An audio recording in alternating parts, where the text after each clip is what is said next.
So I asked the question, what do humans want? Security.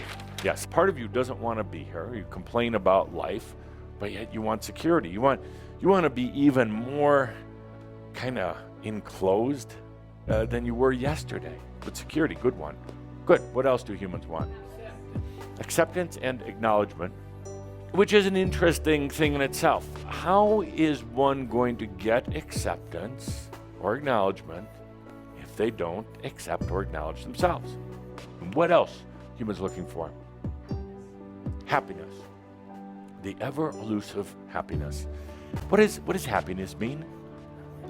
This whole thing of happiness is kind of like a very neutral statement or undefined statement. I want to be happy. I guess what it really means is they're not happy.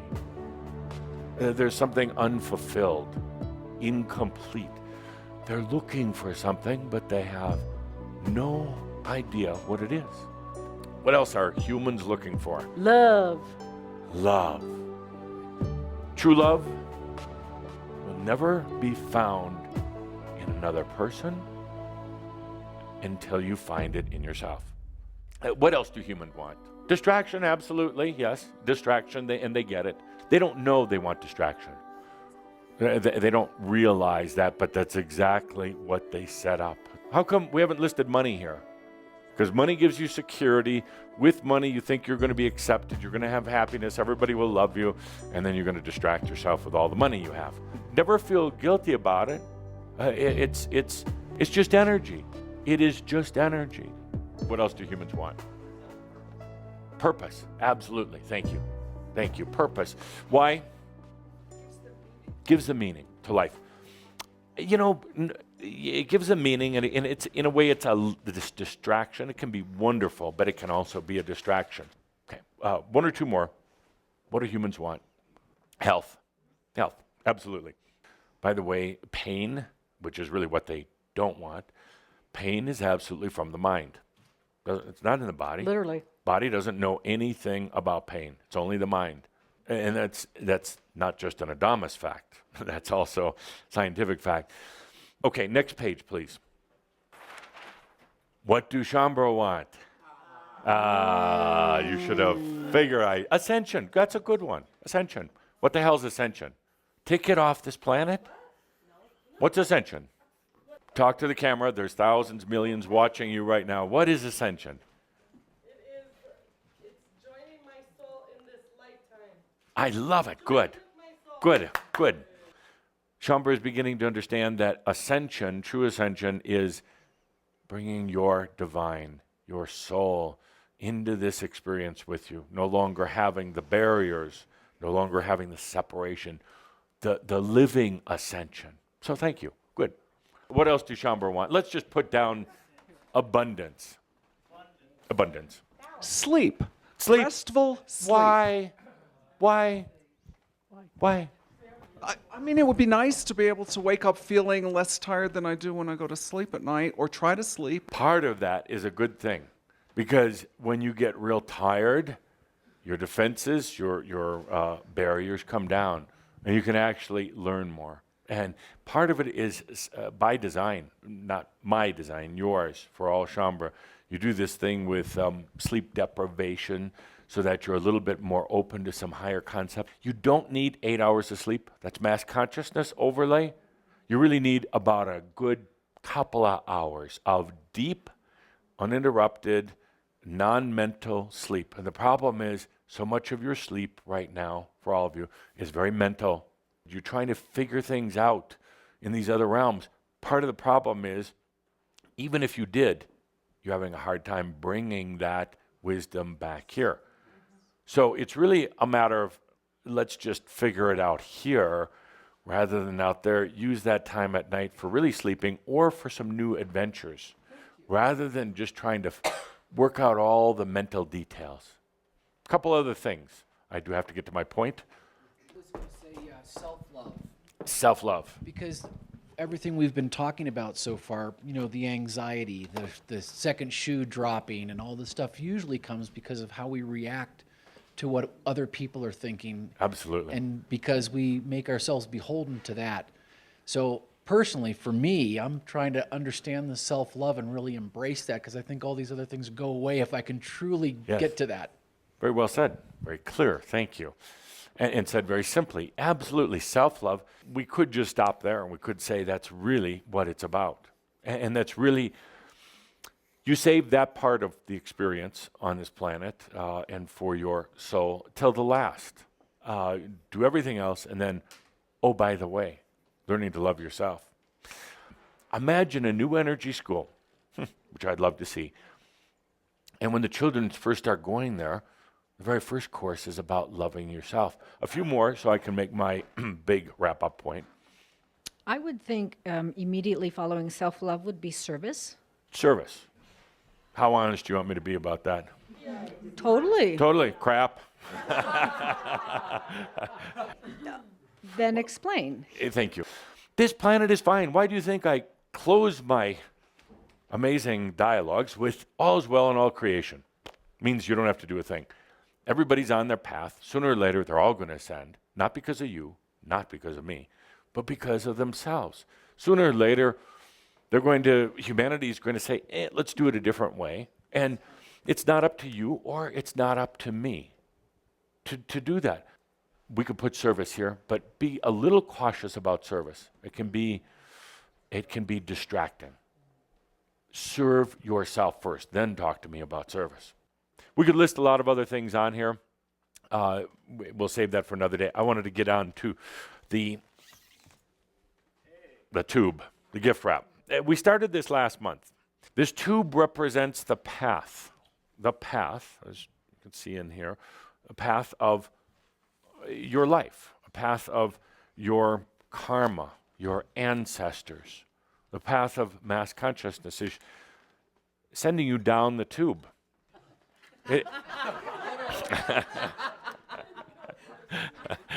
Literally sending you down the tube. People think they want to get out of the tube, but when actually given the opportunity, they don't. They actually just want a little bigger tube.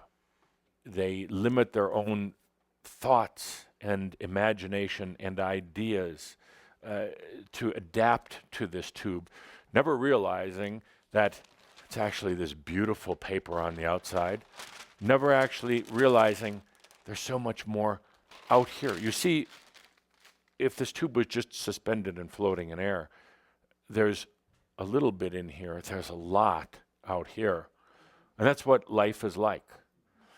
What holds this tube into place, what's keeping it a tube, is time and space and belief systems, but primarily time and space. So in order to expand beyond this tube, it's about releasing time and space.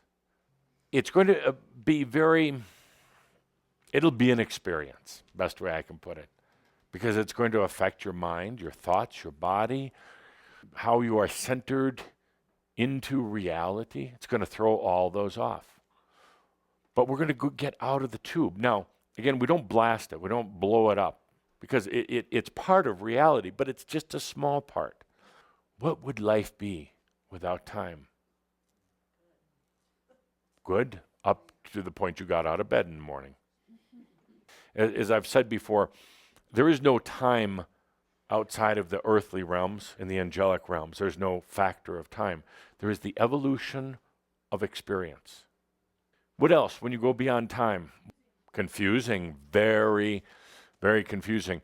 And what happens when things get disoriented for the average human? Loss of identity. Loss of identity. When you become woozy, as some of you have experienced, suddenly you feel very dizzy. What do you try to do?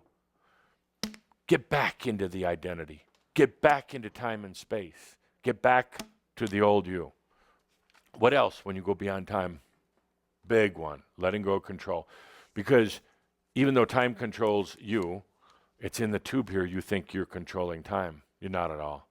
Time does not need to be conquered.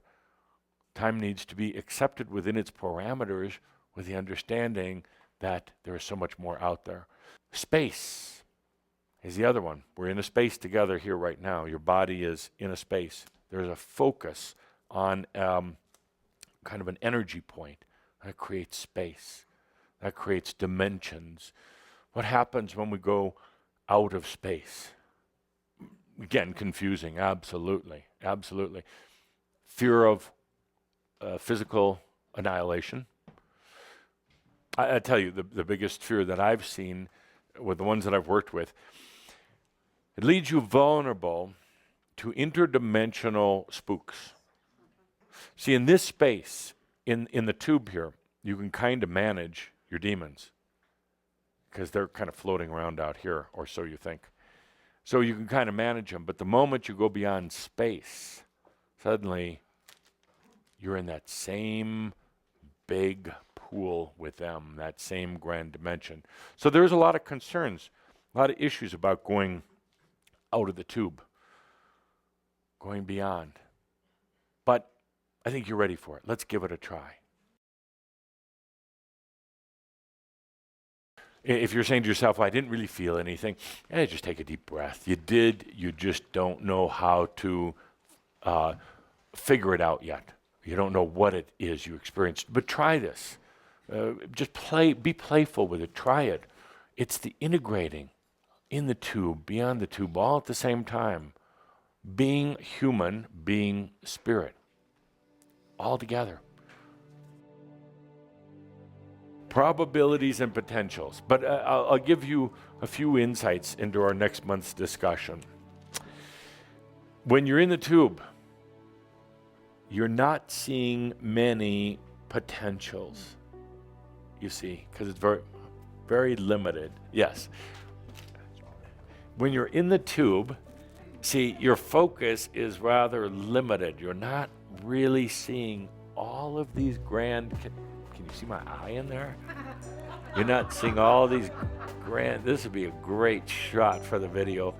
This is a YouTube all by itself.